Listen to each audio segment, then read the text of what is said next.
Varicose veins తో బాధపడుతున్నారా? భారతదేశంలోనే బెస్ట్ ట్రీట్మెంట్ అందించే ఏకైక హాస్పిటల్ ఏవిస్. నమస్తే, మీరు చూస్తుంది సుమన్ టీవీ. నేను మీ కీర్తి. నాతో పాటు ప్రముఖ ఆస్ట్రాలజిస్ట్ సురేష్ బాబు గారు ఉన్నారు. నమస్తే సురేష్ బాబు గారు. కీర్తి గారు నమస్కారం అండి. సురేష్ బాబు గారు, ద్వాదశ రాశుల్లో భాగంగా ఏ రాశుల వరకు ఎలా కలిసి వస్తుంది, ఎంతవరకు కలిసి వస్తుంది, ఏమేమి రెమెడీస్ చేస్తే ఇంకొంచెం సక్సెస్ఫుల్ గా ముందుకు వెళ్తాము అని మీరు చెప్తా ఉన్నారు. కమెంట్ బాక్స్ మీరు ఒకవేళ చెక్ చేసి ఉంటే కనుక 99.9% అన్ని పాజిటివ్ రిజల్టే కనిపిస్తున్నాయి. యాజ్ ఇట్ ఈస్ జరుగుతోందండి. రెమెడీస్ ఫాలో అయితే మాకు ఉపశమనం లభిస్తుందని నిజంగా దేవుడు ఇచ్చిన బ్లెస్సింగ్సే అనుకోవాలి. మీరు అలా చెప్పడం, మాకు అలా కలిసి రావడం కూడా. సో ద్వాదశ రాశిలో భాగంగా మనం ప్రతి రాశి వారికి మార్చి నెల ఎంతవరకు కలిసి వస్తుందో, కలిసి రావట్లేదో తెలియజేస్తున్నాం కదా. సో ఇప్పుడు కర్కాటక రాశి గురించి తెలుసుకుందాం. ఈ మార్చి మంత్ కనుక చూసుకుంటే మనకి తెలుగు మాసాల్లో కోయిన్సిడెన్షియల్ గా మనకి ఫాల్గుణ మాసం స్టార్ట్ అవుతుందండి. ఈ ఫాల్గుణ మాసంలో ముఖ్యమైన పండుగలు రెండు ఉంటాయి. ఒకటి హోలీ పౌర్ణమి రోజు వస్తుంది. తర్వాత మనకి ఈ మాస ఎండ్ లో మనకి ఉగాది స్టార్ట్ అయిపోతుంది. ఉగాది నుంచి మనకి కొత్త ఇయర్ స్టార్ట్ అయిపోతుంది. అక్కడ నుంచి చైత్ర మాసం అంతా స్టార్ట్ అయిపోతుంది. అయితే ఈ మాసంలో ఫాల్గుణ మాసం కూడా చాలా ముఖ్యమైన మాసం, ఇంపార్టెంట్ అయిన మాసం, పవిత్రమైన మాసం అనమాట. ఈ మాసంలో 12 రాశుల వాళ్ళకి ఎలా ఉందో మనం తెలుసుకుందాం. మనకి జ్యోతిష శాస్త్రం అసలు ఎందుకు అవసరం? ముఖ్యమైన ఫండమెంటల్ క్వశ్చన్.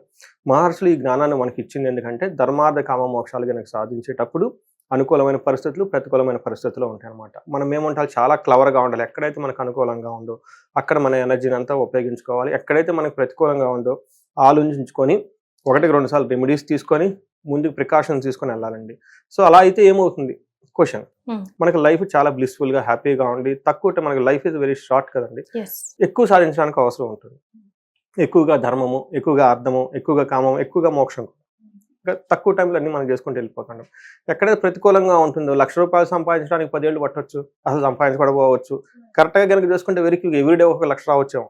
సో అందుకని చెప్పేసి ఇది శాస్త్రం మనకి ఎలా యూజ్ అవుతుందంటే ఒక దిక్సూచి లాగా, ఒక ఇండికేటర్ లాగా మనకి యూజ్ అవుతుంది. అంటే కార్లు నడిపేటప్పుడు డాష్ బోర్డ్ లాగా ఎలా ఉంటాయి పారామీటర్, అలా చూసుకుంటే లైఫ్కి సంబంధించిన మన మహర్షులు ఇచ్చిన జ్ఞానం అండి. దీన్ని వాడి ప్రతి ఒక్కళ్ళు ఎంతో శోభాయమానంగా అష్టైశ్వర్యాలతో భోగభాగ్యాలతో లైఫ్ అనేది బ్లిస్ఫుల్గా హ్యాపీగా జీవించాలని చెప్పేసి మనం కోరుకుంటూ ఈ మాసంలో 12 రాశుల వరకు ఎలా ఉందో చూద్దాం. సో కర్కాటక రాశి గురించి చూసుకోవాలంటే మనకి ఇలాది సామాన్యంగా ఉంటుందండి. పెద్ద ఇబ్బంది పెట్టే విధంగా ఉండదు, ఏమి ఉండదు, నార్మల్గా ఉండే అవకాశం ఎక్కువగా ఉంది. రెండోది వీళ్ళకి ఏలినాటి శని కూడా ఈ మంత్ తో అయిపోతుంది కాబట్టి అక్కడ నుంచి ఏలినాటి శని నుంచి వీళ్ళు బయటపడతారండి. సో అందుకని శని వెళ్ళిపోతా లాస్ట్ డిగ్రీస్ లో ఉంటారండి. ఒక రాశి నుంచి ఒక రాశి మారేటప్పుడు, షిఫ్ట్ అయ్యేటప్పుడు వాళ్ళు కొంచెం పెక్యులర్ గా బిహేవ్ చేస్తారండి. అంటే ఆ ప్లానెట్ ఫర్ ఎగ్జాంపుల్ అంటే బాగా బలహీన పడిపోతుంది అని ఒక కాన్సెప్ట్. అంటే వాళ్ళు ఇవ్వాల్సిన రిజల్ట్ చాలా తక్కువగా ఇస్తారు. ఇప్పుడు శని ఇబ్బంది పెట్టాలి కానీ చాలా తక్కువ రేంజ్ లో ఇబ్బంది పెడతా ఉంటారు అనమాట. అది ఒకటి. ఇంకొక కొన్ని శాస్త్రాలు ఏంటంటే ఆ గ్రహాలు యాక్టివ్గా ఓవర్ యాక్టివ్, హైపర్ యాక్టివ్ అనమాట. చాలా ఓవర్గా బిహేవ్ చేస్తూ ఉంటాయి అనమాట ఆ ప్లానెట్స్. అందుకని చెప్పేసి అనుకోకుండా ఒక ఫ్లాష్ న్యూస్, ఒక ఆపర్చునిటీ వచ్చినట్టు ఫీలింగ్ రావటం, మళ్ళీ లేకపోవటం, అలా కొంచెం ఊహాల్లో తెలిపే అవకాశం ఎక్కువగా ఉంటుంది ఈ రాశి వాళ్ళు. పెద్ద ఆపర్చునిటీ ఉంది అనుకుంటారు కానీ అది వస్తుందని భయపడుతూ ఉంటారు. ఇట్లా కొంచెం ఏమంటే పిక్యులియర్ అనమాట, అది చెప్పేది కదనమాట. కొంచెం డిఫరెంట్, ఏమైనా నార్మల్ కంటే ఒక నార్మల్ బిహేవ్ చేసే అవకాశం ఎక్కువగా ఉంటుంది. మైండ్ ఓవర్ ఎక్సైట్మెంట్తో ఉండి లేదంటే ఓవర్గా డిప్రెషన్ అయిపోవటం ఇలాంటి జరిగే అవకాశం ఎక్కువగా ఉంది. బట్ ఏదున్నా కానీ ఈ మంత్ చాలా లైట్ గా స్మూత్ గా ఉండే మంత్ మనం అనుకోవాలన్నమాట. పెద్ద ఒక కుజుడు తప్ప మిగతా గ్రహాలన్నీ ఇలా దాదాపు అంతా అనుకూలంగానే ఉన్నాయని మనం చెప్పుకోవాలి. కర్కాటక రాశి వాళ్ళు మనకి నక్షత్రం ప్రకారంగా మనం చూసుకుంటే పునర్వసు 4వ పాదము, పుష్యమి 1, 2, 3, 4 పాదాలు, ఆశ్లేష 1, 2, 3, 4 పాదాలు అంతా కర్కాటక రాశి. తర్వాత పేరు బలం కనుక ఎవరైనా మనం చూసుకుంటే ఇందులో హీ, హూ, హే, హో, డా, డి, డు, డే, డో అన్న అక్షరాలు కూడా మన కర్కాటక రాశి వస్తాయి అన్నమాట. మనం ప్లానెట్ యొక్క స్థితి కనుక మనం చూసుకుంటే సూర్యుడు మీనరాశిలో ప్రవేశిస్తున్నాడు. అక్కడ ఆల్రెడీ రాహు ఉన్నారు. బుధుడు కూడా మీనరాశిలోనే, శుక్రుడు కూడా మీనరాశిలోనే ఉన్నారు. ఈ మంత్ అంతా వాళ్ళంతా అక్కడే ఉంటారు. ఏ హౌస్ లో ఉన్నట్టు? వీళ్ళకి 9వ ఇంట్లో ఉన్నట్లండి, 9th హౌస్ లో ఉన్నట్టు. తర్వాత కుజుడు వచ్చేటప్పటికి మిథున రాశిలో వీళ్ళకి జనవరి వరకు ఇక్కడ ఉన్నారండి. అంటే వీళ్ళకి 12th హౌస్ లో కుజుడు ఉన్నట్లండి. సో మీరు అడిగిన విధంగా కనుక చూసుకుంటే 9వ ఇంట్లో సూర్యుడు, బుధుడు, తర్వాత వీళ్ళతో పాటు మనకి రాహు కూడా ఉండి అవకాశం ఎక్కువగా 4 ప్లానెట్స్ అందులో ఉంటున్నాయండి. తర్వాత 12వ ఇంట్లో వచ్చేటప్పటికి మార్స్ ఉన్నాడు, 9వ ఇంట్లో వచ్చేటప్పటికి శుక్రుడు ఉన్నారండి. సో ఈ యొక్క ప్లానెటరీ కాంబినేషన్ బట్టి మనం చూసుకుంటే ప్లస్ వేరే మనం ఏం చెప్తామంటే అండి, విపరీత వేద వేరే పారామీటర్స్ ఉంటాయి ప్రిడిక్షన్ చెప్పాడు. అవి కనుక చూసుకుంటే ఓవరాల్గా వీళ్ళకి కొంచెం ద్వేషపూరితమైన వాతావరణం వీళ్ళ చుట్టూ ఉంటుందే తప్ప మిగతా అన్ని విషయాల్లో అటు చాలా పాజిటివ్గా ఉండేది ఏముండదు, అలా అని చాలా ఇబ్బంది పట్టే పరిస్థితులు కూడా ఏముండదు. సో ఒక్క హేట్రేట్ వీళ్ళకి చుట్టూ ద్వేషించే వాతావరణం ఉంటుంది. ఇది ఒక్కటి మాత్రం కొంచెం జాగ్రత్తగా ఉంటే మిగతా అంతా అన్ని విషయాల్లో స్మూత్గా వెళ్ళిపోతుంది. అంటే ఎంత పెద్ద ఇబ్బంది పెట్టే మంత్ అయితే కాదు ఈ మంత్. అది మనం చూద్దాం. సూర్యుడు వీళ్ళకి 9వ ఇంట్లో ఉండి 3rd హౌస్ని చూస్తూ ఉంటారండి. సో ఏమవుతుందంటే 3rd హౌస్ని వచ్చి చూడటం వల్ల ఓవరాల్గా ఈ మంత్ అంతా వీళ్ళకి చాలా మంచి జరుగుతుంది అని మనం చెప్పుకోవాలి. అందులో పర్టికులర్ 14th తర్వాత 14th ముందు కొంచెం ఇబ్బందిగా ఉంటుంది. 14th ముందు కొంచెం ఇబ్బందిగా ఉంటుంది, కానీ మార్చ్ 14 తర్వాత 10 days వీళ్ళకి చాలా బాగుంటుందని చెప్పుకోవాలి. అయితే కొన్ని విషయాల్లో కేర్ఫుల్గా ఉండాలి. అవి వాటి యొక్క ఇంపాక్ట్ చాలా తక్కువ జరిగే అవకాశం ఎక్కువగా ఉంటుంది. భయపడిన అవసరం లేదు. ఏ విషయంలో అంటే మనకి సంస్కృతంలో మహర్షులు ఏం చెప్తారంటే నింద అపరాధ కలహం నిర్దోషచ్చ ధనక్షయం పుణ్యలాభార్థ నాశచ్చ విచారో నవమే రవి. 9వ ఇంట్లో కనుక నవం ఉంటే ఎందుకంటే నింద అపరాధం అంటే వీళ్ళకి అపరాధం అంటే తప్పు చేయకపోయినా కానీ వీళ్ళని తప్పు చేశారని బ్లేమ్ చేసే అవకాశం, నిందలు వచ్చే అవకాశం ఎక్కువగా ఉంది. గొడవలు పడే అవకాశం ఎక్కువగా ఉంటుంది. ఎందుకు గొడవ పడతారంటే వీళ్ళు నిర్దోషి, వీళ్ళది ఏమి తప్పు లేదు, జెన్యూన్ హానెస్ట్, అయినా కానీ వీళ్ళతో గొడవ పడే అవకాశం ఎక్కువగా ఉంటుంది. అంతేకాకుండా ధనక్షయం, డబ్బు వీళ్ళది ఎప్పటిదాకా ఏమైనా సేవింగ్ అవి ఇవి పెట్టుకుని ఉంటే ఈ టైంలో ఎక్కువగా ఖర్చు అవకాశం ఎక్కువగా ఉంటుంది. పుణ్య లాభార్థ, పుణ్య లాభాలు అంటే ఏదైనా మంచి మంచి పనులు కనుక మనం చేస్తుంటే గుడికి వెళ్ళాలి కానివ్వండి, ఇంకోటి కనుక చేస్తే ఒక మంచి పనులు సదుద్దేశంతో చేసుకుంటూ వెళ్ళిపోతుంటే అందులో కొంచెం ప్రాబ్లమ్స్ వచ్చే అవకాశం ఎక్కువగా ఉంటుంది. ఏ ఉద్దేశంతో అయితే వీళ్ళు ఈ పనులు చేస్తున్నారో ఆ ఉద్దేశానికి నెరవేర్త చాలా కష్టపడాల్సి వస్తుంది అనమాట. అంతేకాకుండా రకరకాలుగా ఆలోచనలు అనుమానాలు ఎక్కువగా వీళ్ళు ఎంటాడితే అవకాశం ఎక్కువగా ఉంది. బట్ ఇది గుర్తుపెట్టుకోవాల్సిందంటే చాలా తక్కువగా జరుగుతుంది, చాలా చిన్న చిన్న వ్యవహారాలు జరుగుతుంది. పెద్ద పెద్ద విషయాలు అయితే అంత ఇబ్బంది పెట్టేమి ఉండదు. అందుకని సాధారణమైన మంత్ అని నేను చెప్తాను అనమాట. కుజుడు కూడా మిక్స్డ్ రిజల్ట్ మళ్ళీ. సో వీళ్ళకి కూడాను ఫారిన్ వెళ్ళాలనుకున్న వాళ్ళకి కానివ్వండి, మనకి ఏంటంటే ప్రవాసం వ్యాధి పీడాంశ బంధు వైరం ధనక్షయం దేహ పీడాంశ సంచారం, అంటే ఎవరైనా కనుక ఫారిన్ వెళ్ళాలి అన్న ప్లాన్స్ ఉంటే ఇది ఒక మంచి యోగ్యతనిస్తుంది. తర్వాత రోగాల వల్ల బాధలు, బంధుద్వేషము, ధన నాశనము అని కూడా మనకు చెప్తారండి. తర్వాత అంతేకాకుండా వీళ్ళకి 3rd హౌస్లో దృష్టి ఉండటంతో మనీ వచ్చే అవకాశం ఎక్కువగా ఉంటుంది. శత్రువుల పైన చాలా ఎక్కువగా విజయం వచ్చే అవకాశం ఎక్కువగా ఉంది. తర్వాత వీళ్ళకి లాస్ ఆఫ్ మనీ, మెంటల్ వరి, అనవసరమైన మానసిక ఒత్తిడి ఈ రాశి వాళ్ళకి ఎక్కువగా ఉంటుంది. అది ఒకటి. శని మారుతూ ఉండటం అనేది మనం అనుకోవాలి. 9th హౌస్లో రాహు ఉండటం అనుకోవాలి. అంటే 7th హౌస్లో దృష్టి కుజుని యొక్క ఇంపాక్ట్ ఉండటం వల్ల అయితేనేమండి పార్ట్నర్స్ ద్వారా కానివ్వండి, లేదంటే వైఫ్ అండ్ హస్బెండ్ రిలేషన్ ద్వారా కొంచెం మానసిక ఒత్తిడి ఎక్కువగా ఉండే అవకాశం ఎక్కువగా ఉంది. శుక్రుడు వీళ్ళకి చాలా యోగ్యతనిస్తున్నారు. మనకి చెప్పాలంటే వీళ్ళు ఇప్పటిదాకా కొంచెము సూర్యుడు మిక్స్డ్ రిజల్ట్ ఇచ్చిన, కుజుడు సరిగా లేకపోయినా కానీ శుక్రుడు వీళ్ళకి చాలా చాలా యోగ్యతనిస్తున్నారు. చాలా మంచి పర్టికులర్గా ఈ మ్యాటర్స్లో లవ్, రొమాన్స్, ప్లేజర్స్ ఇలాంటి విషయాలు కనుక వాళ్ళు ప్లాన్ చేసుకుని చాలా చక్కగా ఉంటుంది. అయితే శుక్రుడు ఏ విధంగా ఉపయోగం చేస్తారంటే వస్త్రలాభో, మహా ఆరోగ్యం, గురుభక్తి, స్వధర్మకృత్, ఓకే, చిత్త శుద్ధి, రభీష్టర అర్ధసిద్ధి, నవమస్తే భవేద్ గురువు అని చెప్తారు. వస్త్రలాభం ఉంటుంది, ఆరోగ్యం బాగుంటుంది, గురువులందు చాలా భక్తిగా ఉంటారు, స్వధర్మకృత్ అంటే అప్పటిదాకా వాళ్ళకి ఏమన్నా యాంబిషన్స్ అవన్నీ ఏమన్నా ఉంటే ఎలాంటి డిస్టర్బెన్స్ లేకుండా వాటి మీద బాగా ఫోకస్ చేసి మంచి మనసుతోటి చక్కగా పని చేసుకుంటూ కావాల్సిన పని చేసుకుంటూ ఉంటారండి.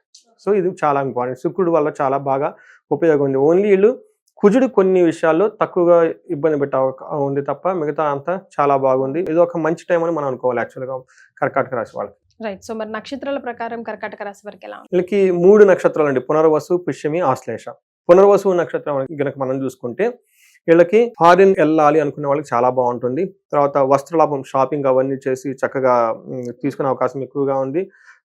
2 విషయాలు కేర్ఫుల్గా ఉండాలి. ఒకటి దేహ పీడనము, మరణతుల్యము, ఈ 2 విషయాలు చాలా కేర్ఫుల్గా ఉండాలి. తర్వాత పుష్యమి నక్షత్రం వీళ్ళకి ఫారిన్ వెళ్ళాలి అనుకునే వాళ్ళకి చాలా చాలా ఉపయోగం అవుతుంది. పుష్యమి నక్షత్రం వాళ్ళు మనం ఈ సిరీస్ చేయకముందు 1/2 hour ముందు ఒక కాల్ వాళ్ళకి ఫారిన్ దీని గురించి మాట్లాడుతున్నారు. బిజినెస్ వీసాకి అప్లై చేస్తున్నాము. ఈసారి చాలా ట్రబుల్ గా ఉంది కదండి ఇప్పుడు ట్రంప్ వచ్చిన తర్వాత, అందుకని నా దగ్గరకు వచ్చారు. ట్రంప్ వస్తే యుఎస్ రావద్దని ఎవరిని చెప్పలేదండి ఆయన. అవుననుకోండి, అక్కడ ఉన్న వాళ్ళకి కొంచెం ఇల్లీగల్ గా వచ్చిన వాళ్ళు తీసేస్తారు. కానీ ఏదేమైనా మనకు మాత్రం రాసి పెట్టుంటే మనం ఎట్లయినా వెళ్ళిపోతాం, అంతే కదండి. అవునండి. మనకి చూడండి ఇప్పటికి ఇండియా నుంచి యుఎస్ కి ఫ్లైట్ వెళ్ళటం ఏం ఆగలేదండి. టికెట్ బుక్ చేసుకున్నది ఎక్కడేం తగ్గలేదు. ఇంకా పోతున్నారు, సమ్మర్ వస్తున్నారు, అందరూ బుక్ చేసేసుకుని వెళ్ళిపోతున్నారు. అందుకని చెప్పేసి బయట హెడ్ లైన్స్ ఉండేది వేరండి, ఇక్కడ ఉండేది వేరు. మనం ఏదో అనుకుంటాం వాళ్ళు ఏదో కొంత సమ్ ఎక్స్టెంట్ ఉంటుందండి, కాదనండి. బట్ అంతలాగా పోయేదైతే ఏమి ఉండదండి. అందులో ఆగాలన్నా కానీ మన ఇండియన్స్ ఆగుతారండి. ఇండియన్స్ ఆగే రకమా మీరు చెప్పండి. కెనడా అంత వాళ్ళ కంట్రీస్ ఏమైంది మళ్ళీ రప్పిస్తున్నారు, మధ్యలో ఆపేశారు. కనుక్కుంటారు అంతే, రియల్ లైఫ్ లో జరుగుతూనే ఉంటాయి. ఓకే. కాల్ అండి, కరెక్ట్ గా మనం ఈ సిరీస్ ఇప్పుడు స్టార్ట్ చేయడం కాల్ వచ్చిందండి. వాళ్ళు కూడా అదే బిజినెస్ వీసాకి అప్లై చేశానండి, అది అవుతుందా లేదా ఏంటి, ఇట్లా వీసాకి విదేశాలకు వెళ్ళాలని ఫారిన్ గురించి డిస్కషన్ అనమాట. వాళ్ళది కూడా కరెక్ట్ గా పుష్యమి నక్షత్రం. నేను అదే చెప్పాను, మార్చి అయిపోయిన తర్వాత బాగుంటుందండి, ఎలాంటి ఇబ్బందులు ఏమండు, జస్ట్ గో హెడ్ అని చెప్తున్నాను అనమాట. సో ఇది చూడండి అది కోఇన్సిడెన్స్, నేచర్ విల్ కోఇన్సిడెన్స్. వాళ్ళకి పుష్యమి నక్షత్రం మనకు సిరీస్ స్టార్ట్ అయ్యే ముందు కాల్ రావటం, ఇప్పుడు మనం కూడా దాని గురించి మాట్లాడుకుంటున్నాం. పుష్యమి నక్షత్రం వాళ్ళకి 2 చూపిస్తున్నాం. ఒకటి పరవాసం, అంటే ఏంటి, ఇక్కడ ప్లేస్ లేకుండా అక్కడ ఉండే అవకాశం ఎక్కువగా ఉంది. దానికి సపోర్టింగ్ గా కూర్చుని ఏం విదేశాగమనం, ఫారిన్ దానికి కూడా సపోర్ట్ చేస్తున్నారు. అంటే 2 మంచి ప్లానెట్స్ వీళ్ళకి సపోర్ట్ చేస్తున్నాయి కదా. అదే టైంకి నేనేం చెప్తున్నాను, ఏలినాటి శని యొక్క ప్రభావం కూడా పోతూ ఉంటుంది. అప్పటిదాకా కాని పనులని ఇప్పుడు ఫాస్ట్ గా అవకాశం ఎక్కువగా ఉంది. సో వాళ్ళకి పాజిటివ్, వాళ్ళకి కాదు ఎవరికైనా సరే. వస్త్రలాభం, ఆ ఫారిన్ వెళ్ళిన తర్వాత అక్కడ వాళ్ళకి శాలువలు అవన్నీ ఏం చేస్తారో మనకు ఐడియా లేదు కదా, వాళ్ళకి లాభం వచ్చే అవకాశం లేదంటే ఫారిన్ వెళ్తున్నామని బట్టలు కొనుక్కునే అవకాశం ఎక్కువ, న్యాచురల్గా కొనుక్కుంటాం కదండి. నేను ఓవరాల్గా చూస్తే బాగుంది. వీళ్ళకి దరిద్రం కూడా ఉంది సార్ అనకూడదు, అంటే కొంచెం ఫైనాన్షియల్ ట్రబుల్స్ కూడా ఉండే అవకాశం ఎక్కువగా ఉంది, కేర్ఫుల్. ఓకే. తర్వాత ఆశ్లేష నక్షత్రం వాళ్ళకి విదేశాగమనము, పరవాసము, వస్త్రలాభం, వీళ్ళకి కూడా ఫారిన్ వెళ్ళే అవకాశం ఎక్కువగా ఉంది. ఫైనాన్షియల్ స్ట్రగుల్స్ అయితే ఎక్కువగా చూపిస్తూ ఉంటుంది. బట్ వీళ్ళకి ఈ ఫైనాన్షియల్ స్ట్రగుల్స్ కి, ఈ హెల్త్ రిలేటెడ్ ప్రాబ్లమ్స్ కానీ విత్ బ్లెస్సింగ్స్ ఆఫ్ శివుని, మనకి శని యొక్క భగవాన్ యొక్క కృప వల్ల, ఎందుకంటే ఆయన మారి ఇబ్బందుల నుంచి బయటపడేస్తున్నారు కాబట్టి మనం అందరం కలిసి శనికి మళ్ళా ఇప్పుడు ఏమేమి 2.5 years లో కోల్పోయాం అవన్నీ మళ్ళీ మాకు ఇచ్చేసి నువ్వు పో బాబు అని చెప్పేసి సాగడం పాలి అర్జీ పెట్టుకోవాలి. వీళ్ళకి కర్కాటక రాశి వాళ్ళకి రెమెడీ అండి. నేను వెరీ రీసెంట్ గా ఆశ్లేష తర్వాత తదుపరి పుష్యమి చెప్పాం కదా, మా ఫ్రెండ్ ఫోన్ చేశారు అయితే వీళ్ళకి ఒక రెమెడీ అండి. ఇది మనం అందులో చెప్పుకున్నాం లేదా ఐడియా లేదు, బట్ నేను రియల్ లైఫ్ లో ఒకళ్ళు ఫోన్ చేశారు. అంటే నాకు ఇండివిజువల్ జాతకం చూస్తే వాళ్ళది ఇంకా బాగా ఐడియా వస్తుంది. వాళ్ళు చూసిన తర్వాత నేను ఇమ్మీడియట్లుగా మనకి పాండిచ్చేరి దగ్గర ఇది ఉందండి, ఏమంటే తిరునల్లారు అని ఒక టెంపుల్ ఉంటుంది. అక్కడ నలమహారాజు ఈయన 7.5 సంవత్సరం ఇబ్బందులన్నీ పడిపోయేసి లాస్ట్ లో ఏంటి స్వామి ఇది అంటే కల్లో దేవుడు కనిపించేసి, నువ్వు ఇక్కడ తిరునల్లారని ప్లేస్ ఉంది, నేను అక్కడ ఉన్నాను, అక్కడ నలకోపం నలమహారాజు అక్కడ చెరువు పాండ్ అంటారు కదా, అక్కడ స్నానం చేసి ఆ తర్వాత గుడికి వెళ్ళేసి అక్కడ దర్భేశ్వర స్వామి ఉంటాడు శివుడు, ఆయన్ని పూజ చేసి అమ్మవారు అంటారు, అమ్మవారిని పూజ చేసుకొని అక్కడ శని ఉంటారు అన్నమాట. శనికి తైలాభిషేకం అంటే బాగా ప్రీతి, ఒక్కొక్క గ్రహానికి ఒక్కొక్కటి అంటే చాలా ప్రీతి. అక్కడ తైలాభిషేకం చేయటం వల్ల నలమహారాజుకి తిరిగి మళ్ళా తన యొక్క రాజ్యం ప్రాప్తించింది. అక్కడ సింహాసనం మీద ఉండేవాళ్ళు గుర్రాల కష్టంలో పడి ఉన్న వ్యక్తి మళ్ళా వెనక్కి వెళ్ళిపోతాడు, కురీబుగా మారి ఎవరు గుర్తుపట్టలేని విధంగా తయారయ్యి మళ్ళీ హీ విల్ గో బ్యాక్ అండి. అయితే ఇది ఎందుకు చెప్తుందంటేనండి, 2 వాళ్ళకి క్లయింట్కి చెప్పానండి నేను. అంటే నేను కొన్నిసార్లు పరిహారాలు చెప్తే అందరూ సీరియస్గా చేయరండి, కొంతమంది చేస్తారు. సో అతను పాపం సీరియస్గా తీసుకొని చేశారు. వచ్చేసి నాకు వెంటనే 1 week or 10 days మళ్ళీ ఫోన్ చేశారండి. ఫోన్ చేసి, గురుగారు మీరు చెప్పారండి చాలా బాగుందండి, నేను చాలా ఫ్రిక్షన్ ఫీల్ అయ్యానండి ముందు, అసలు అక్కడికి వెళ్ళటం కూడా వెళ్ళలేనంత స్తోమత కూడా ఉందండి, కానీ అక్కడికి వెళ్ళిన తర్వాత నాకు చాలా పాజిటివ్గా మంచి వైబ్రేషన్స్ వచ్చాయండి, ఆ ఎక్స్పీరియన్స్ మీకు చెప్పలేనండి, చాలా చాలా బాగుందండి, చాలా మంచి అడ్వైస్ ఇచ్చారని చెప్పారు. ఆ తర్వాత ఆయన వేరే ఇంకొకళ్ళని రిఫర్ చేశారు, మాకు తెలిసిన వాళ్ళు ఉన్నారండి, వాళ్ళ బాస్ అంట, కొంచెం చూడండి జాతకం అని చెప్పేసి. ఇది ఎందుకు చెప్తున్నా అంటే, కర్కాటక రాశి వాళ్ళు మార్చి మంత్తో అష్టమ శని వదిలిపెట్టి వెళ్ళిపోతుందండి. అయితే ఈ లోపు వాళ్ళకి చాలా డ్యామేజ్ ఖచ్చితంగా అయ్యి ఉంటుందండి, అయ్యింది మనకి ఫోన్ లైన్ చూస్తుంటాయి కాబట్టి మళ్ళీ వాటి నుంచి మళ్ళీ రికవరీ చేసుకోవాలి కదా. మన డబ్బులు పోగొట్టుకున్నాం, పరువు పోస్టులు పోగొట్టుకున్నాం, పదవులు పోగొట్టుకున్నాం, అన్నీ పోగొట్టుకున్నాం, మళ్ళీ తిరిగి కావాలి కదా. ఇప్పుడు అలా నలమహారాజు నిన్న మాకు క్లయింట్ ఈ 2 ఎవిడెన్స్లు పట్టుకుని, అదేమో పురాణిక్ స్టోరీ, ఇదేమో రియల్ స్టోరీ, రియల్ లైఫ్లో జరిగిన ఇన్సిడెంట్స్ అనమాట. అందుకని ఎవరైనా కానీ కర్కాటక రాశి వెళ్ళగలిగితే, అక్కడ ఈ రోజుల్లో మనకి ట్రైన్లో అవన్నీ ఉన్నాయంటే పెద్ద కష్టమేం కాదు వెళ్ళటం కనుక, తిరునల్లారు కనుక వెళ్ళి అక్కడ శనిని దర్శించుకొని తైలాభిషేకం చేసి కనుక వస్తే చాలా చాలా చాలా పాజిటివ్గా ఉంటుంది. వెళ్ళేసి మన కామెంట్ బాక్స్లో కామెంట్ పెట్టమని. సో విన్నారు కదా, శనిని ఇక థ్యాంక్స్ చెప్పి మళ్ళీ ఇప్పుడప్పుడే పట్టుకోవద్దు అని రిక్వెస్ట్ చేసి, ఇప్పటి వరకు జరిగిన నష్టం నుంచి కంప్లీట్గా బయటపడి పాజిటివ్ వేగా ముందుకెళ్ళాలంటే గురుగారు చెప్పింది ఫాలో అవ్వండి. వెళ్ళేసి వచ్చిన తర్వాత మీకు ఎలా అనిపించిందో కమెంట్ చేసి చెప్పండి, నచ్చితే 4 షేర్ చేయండి, అంతే కదండి. కరెక్ట్ అండి. ధన్యవాదాలు. ధన్యవాదాలు.